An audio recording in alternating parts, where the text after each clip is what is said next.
అదే RTV app వార్తల్ని క్షణాల్లో చదివే అవకాశం ఉంటుంది. ఒక న్యూస్ పేపర్, ఒక టెలివిజన్ ఛానల్ మీ చేతుల్లో ఎప్పుడూ ఉంటాయి. ఆ షాప్ ప్రొపరేటర్ మధ్య జరిగిన గొడవని తెలుగుదేశం పార్టీకి ఆపాదించారు.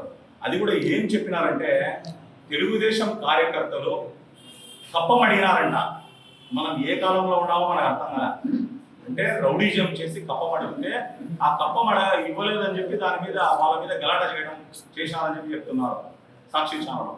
నేను ముఖ్యంగా ఈ రాయచోటి ప్రజలకు ఏమని కోరుకున్నానంటే, ఇది రెండు కుటుంబాల మధ్య లేదా ఇద్దరు వ్యక్తుల మధ్య జరిగిన పంచాయతీ.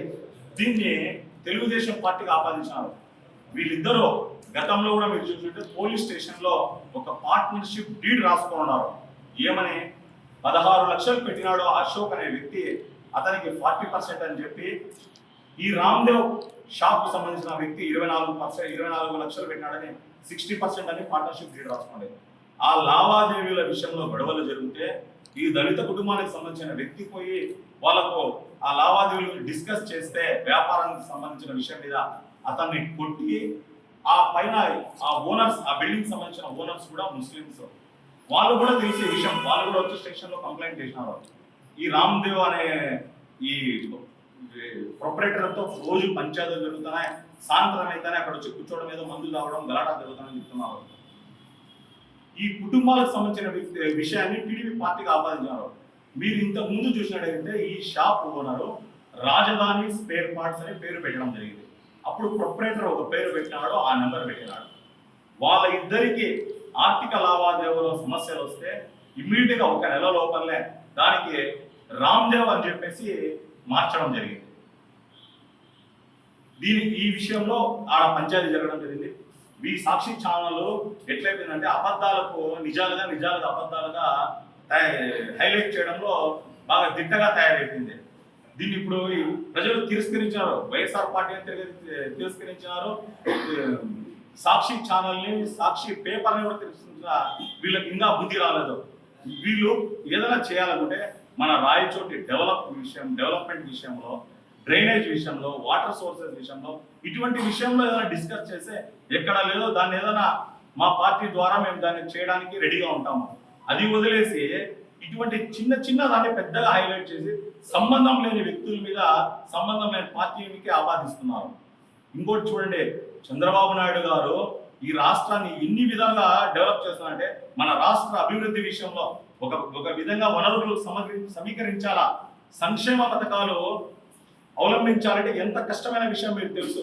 తల్లికి వందనం పోయిన గవర్నమెంట్ లో ఒక కుటుంబంలో ఒకరికి ఇవ్వాలంటేనే వాళ్ళు దాన్ని పెద్దగా డబ్బా కొట్టున్నారు.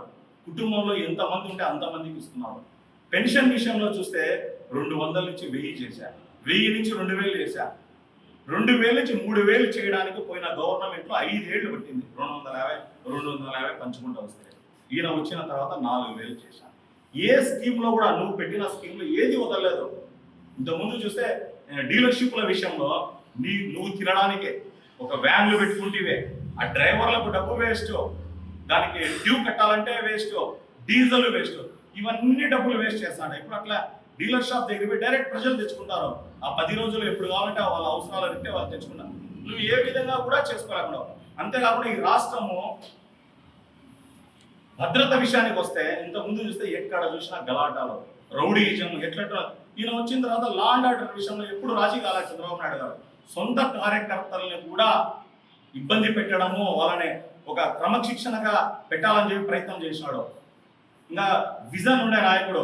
భవిష్యత్తు విషయానికి వస్తే ఒక ప్లానింగ్ ఉంటుంది. అతను రాబోయే కాలంలో చంద్రబాబు నాయుడు గారు ఎంఎస్ఎంఈ అనే స్కీమ్ ద్వారా, micro small scale medium enterprises అనే స్కీమ్ ద్వారా ప్రతి వ్యక్తికి లక్షాధికారి చేసి కుటుంబానికి కూడా కోటీశ్వరులు చేసే సిద్ధాంతం చేస్తున్నాడు. మీరు చూసే ఉంటారు, గేమ్ చేంజర్ లాగా ఉంటుంది ఎంఎస్ఎంఈ స్కీమ్. 50% స్కీమ్స్ ఉన్నాయి, 90% స్కీమ్స్ ఉన్నాయి. గౌరవ మన ప్రధాని నరేంద్ర మోడీ గారి ఆధ్వర్యంలో ఈ స్కీమ్స్ అన్ని ఇండియా వైజ్ ఇంప్లిమెంట్ అవుతాయి. ప్రతి కుటుంబం బాగుంటుంది. ఇటువంటి మంచి చేసే విషయాలన్నిటి సాక్షి ఛానల్ పక్కన పెడుతుంది. కేవలము వ్యక్తిగతంగా ఏదైనా సమస్యలు వస్తే దాంట్లోనే మాత్రమే హైలైట్ చేస్తున్నారు. నేను తమ ద్వారా ఈ రాయచోటి ప్రజలని, రాష్ట్ర ప్రజలను కోరుకోవడం అంటే ఇటువంటి ఛానల్ని పూర్తిగా తిరస్కరించండి. ఈ టీవీ ఛానల్ని కానీ ఈ పేపర్ని తిరస్కరించి వీళ్ళు కేవలం సొంత డబ్బా కొట్టుకోవడానికి మాత్రమే. పొద్దున్నే మేము లేచినాం, బాత్రూమ్ పోయినాము, మొహం కడుకున్నాం, ఇట్లాంటివి రాసుకోవడానికి పనికొస్తాయి. ఇప్పుడు ఈ సాక్షికు న్యూస్ ఛానల్ కానీ విలేకరి పేపర్ ఛానల్ సంబంధించిన ఇక్కడ విలేకరులు ఉన్నారో వాళ్ళు వాళ్ళ కుటుంబ విషయాలు, వాళ్ళ ఇంట్లో విషయాలు పేపర్ రాసుకుంటే మంచిది అని నేను అంటున్నాను. లేదంటే ఏదో కక్కుర్తి పడి వాళ్ళ ఆర్థిక అవసరాల కోసం అనవసరమైన వేస్ట్ చెత్తనంతా రాయొద్దు అని చెప్పి తమ ద్వారా కోరుకుంటున్నాను. తెలుగులో న్యూస్ కి ఫాస్టెస్ట్ యాప్ ఇప్పుడు టోటలీ న్యూ అవతార్లో జస్ట్ 5 seconds లో కంప్లీట్ న్యూస్. సోషల్ మీడియాలో ట్రెండ్స్ కి one stop solution. Live TV app voice search option తో ఇప్పుడే డౌన్లోడ్ చేయండి లేదా అప్డేట్ అయిపోండి. యాప్ లింక్ డిస్క్రిప్షన్ లో ఉంది.